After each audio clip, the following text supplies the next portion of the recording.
NU berpegang pada Rukyatul Hilal, yaitu pengamatan langsung bulan sabit sebagai tanda masuknya bulan baru dalam kalender Hijriyah. Sementara Muhammadiyah menggunakan hisab atau perhitungan astronomi yang sudah ditetapkan jauh hari sebelumnya. Pendekatan NU lebih empiris, karena melihat langsung di lapangan, sedangkan Muhammadiyah lebih rasional, dengan mengandalkan perhitungan matematis yang bisa diprediksi secara pasti. Metode hisab memungkinkan kepastian jadwal jauh-jauh hari, sehingga lebih praktis dalam perencanaan. Namun, metode rukyat memberikan aspek kehati-hatian, karena bergantung pada kondisi cuaca dan visibilitas bulan. Terkadang perbedaan ini menyebabkan perbedaan awal Ramadan atau Idul Fitri, yang bagi sebagian masyarakat bisa membingungkan, tetapi di sisi lain mencerminkan keberagaman dalam memahami agama. Perbedaan ini sering menjadi perdebatan di masyarakat, tetapi juga menunjukkan kekayaan khazanah intelektual Islam di Indonesia. Kedua metode memiliki landasan syar'i dan kelebihan masing-masing. Sebagai refleksi, penting bagi umat Islam untuk menghormati perbedaan ini dengan sikap saling memahami, bukan saling mempertentangkan. Baik rukyat maupun hisab bertujuan untuk mencari ketepatan waktu ibadah, dan perbedaan ini seharusnya memperkuat ukhuwah, bukan menjadi sumber perpecahan. Sidang isbat penetapan 1 Syawal 1446 H akan diselenggarakan oleh Kementerian Agama pada Sabtu, 29 Maret 2025. Rangkaian acara dimulai dengan seminar posisi hilal awal Syawal 1446 H pada pukul 16.30 WIB, diikuti sidang isbat tertutup sekitar pukul 18.45 WIB, dan hasilnya diumumkan melalui konferensi pers oleh Menteri Agama, Nasaruddin Umar.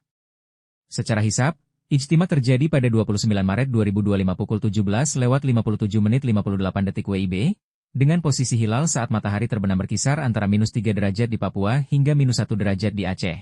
Berdasarkan kriteria Mabims, posisi hilal tersebut belum memenuhi syarat imkanur rukyat, sehingga lebaran diprediksi jatuh pada Senin, 31 Maret 2025. Menariknya, Muhammadiyah telah menetapkan 1 Syawal 1446 H pada 31 Maret 2025 berdasarkan metode hisab hakiki wujudul hilal. Jika hasil sidang isbat pemerintah sejalan, maka umat Islam di Indonesia akan merayakan Idul Fitri secara serempak, mencerminkan kesatuan dalam keberagaman metode penentuan awal bulan. Perbedaan metode hisab dan rukyat seringkali menimbulkan variasi dalam penetapan hari raya. Namun, tahun ini, potensi kesamaan tanggal Idul Fitri menunjukkan bahwa kedua pendekatan tersebut dapat saling melengkapi. Hal ini mengajarkan pentingnya toleransi dan saling menghormati dalam menyikapi perbedaan, demi menjaga ukhuwah Islamiyah dan persatuan umat. Sebagai umat Islam, kita diajak untuk memahami bahwa perbedaan dalam penetapan hari raya bukanlah pemisah, melainkan cerminan kekayaan khazanah keilmuan Islam. Semoga momentum Idul Fitri tahun ini semakin mempererat tali silaturahmi dan memperkuat persaudaraan di antara kita semua. Kalau hasil Rukyatul Hilal pada 29 Maret 2025 menunjukkan bahwa hilal terlihat, maka kemungkinan 1 Syawal 1446 H akan ditetapkan jatuh pada Minggu, 30 Maret 2025 oleh pemerintah melalui sidang isbat. Dampaknya, 1. Perbedaan Lebaran dengan Muhammadiyah. Muhammadiyah sudah menetapkan Idul Fitri pada 31 Maret 2025 berdasarkan hisab. Jika pemerintah menetapkan Lebaran sehari lebih awal karena hilal terlihat, maka perbedaan perayaan Idul Fitri akan terjadi. 2. Dinamika di masyarakat, sebagian umat Islam akan mengikuti keputusan pemerintah, sementara warga Muhammadiyah akan tetap berlebaran pada 31 Maret. Ini bukan pertama kalinya terjadi, dan biasanya umat Islam di Indonesia sudah cukup terbiasa dengan perbedaan ini. 3. Ukhuwah Islamiyah, perbedaan metode tidak seharusnya menjadi sumber perpecahan. Yang terpenting adalah sikap saling menghormati dan tetap menjaga persatuan. Namun, mengingat prediksi posisi hilal yang masih rendah dan di bawah kriteria imkanur rukyat Mabims, minimal 3 derajat, kemungkinan hilal sulit terlihat. Jika memang terlihat, akan ada diskusi lebih lanjut terkait keabsahannya. Secara prinsip, Muhammadiyah kecil kemungkinan akan mengubah keputusan dan tetap berlebaran pada Senin, 31 Maret 2025, meskipun hilal terlihat pada Sabtu, 29 Maret 2025.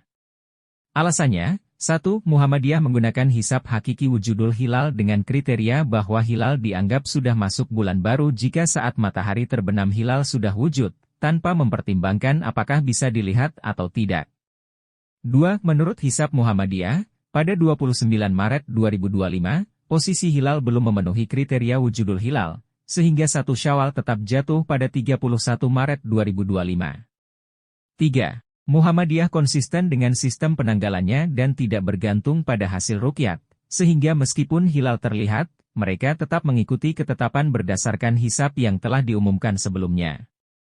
Namun, dalam sejarahnya, ada beberapa kasus di mana hasil hisab dan ruqyat bisa sejalan, misalnya saat pemerintah menetapkan 1 Syawal sama dengan Muhammadiyah. Jika tahun ini Muhammadiyah dan pemerintah berbeda, umat Islam di Indonesia akan kembali mengalami 2 tanggal Idul Fitri seperti yang pernah terjadi sebelumnya. Membijaksanai perbedaan dalam penetapan 1 Syawal, antara hisab Muhammadiyah dan ruqyat yang digunakan pemerintah dan NU, memerlukan sikap yang dewasa dan toleran. Berikut beberapa cara untuk menyikapinya dengan bijak. 1. Pahami bahwa keduanya berdasarkan ilmu. Baik hisab maupun ruqyat memiliki dasar syar'i dan ilmiah. Hisab mengandalkan perhitungan astronomi yang akurat, sementara ruqyat mempertimbangkan pengamatan langsung. Keduanya sah dalam Islam dan sudah lama menjadi bagian dari khazanah ilmu falak. 2. Hormati perbedaan, jangan memaksakan pendapat. Jika ada perbedaan waktu Idul Fitri, hormatilah keputusan masing-masing pihak. Tidak perlu memperdebatkan mana yang lebih benar, karena kedua metode memiliki legitimasi dalam fikih Islam. Yang terpenting adalah niat ibadah yang tulus. 3. Fokus pada esensi Idul Fitri, kebersamaan dan silaturahmi. Idul Fitri bukan hanya soal tanggal, tetapi momen kemenangan, kebersamaan, dan saling memaafkan. Jangan sampai perbedaan hari raya justru mengganggu persaudaraan. Jika ada anggota keluarga atau tetangga yang berlebaran di hari berbeda, tetaplah saling menghormati dan berbagi kebahagiaan. 4. Bersikap fleksibel dan tidak fanatik. Sebagian orang memilih mengikuti keputusan pemerintah demi keseragaman, sementara yang lain tetap pada keyakinan organisasinya.